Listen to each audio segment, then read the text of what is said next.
மாநிலங்கள்ல பார்த்த வரைக்கும் எல்லா மாநிலங்களையும் பாஜக வந்து முதல்ல எதிர்கட்சியா உட்காரும், எதிர்கட்சி உட்கார்ந்து தான் ஆளும் கட்சிக்கு அந்த கலைச்சிட்டு வரக்கூடிய சூழல் இருந்துச்சு.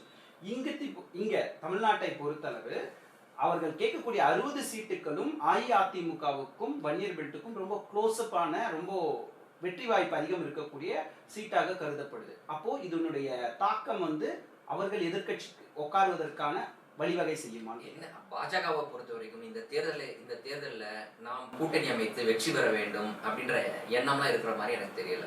அவர்களை பொறுத்த வரைக்கும் தமிழ்நாட்டில் நீங்க சொன்னது போல மற்ற மாநில உதாரணங்களை எடுத்துக்கிட்டோம் அப்படின்னா அந்த மாநிலங்களில் இருக்கக்கூடிய 2ஆம் இடத்தில் இருக்கக்கூடிய கட்சிகளை ஒட்டுமொத்தமாக கரைத்து விட்டு அந்த இடத்தை ஆக்கிரமிக்கக்கூடிய வேலைகளை அவங்க செய்வாங்க. அதுதான் நம்ம பார்க்கிறோம். அதே போல தமிழ்நாட்டில் இன்னைக்கு 2ஆம் இடத்தில் யார் இருக்கா? அதிமுக இருக்கிறது. இன்னைக்கு தாவேக்கா சொல்லிக்கிட்டு இருக்கு நாங்க தான் 2ஆம் இடம். ஆனா அது தேர்தல் நடந்து அதை ஜெயிச்சு யார் வரான்னு பார்த்தா தான் அந்த முடிவு வர முடியும். என்னை பொறுத்த வரைக்கும் 2ஆம் இடம் வர்றதுக்கான வாய்ப்புலாம் கிடையாது. அதிமுக தான் வரப்போகுது.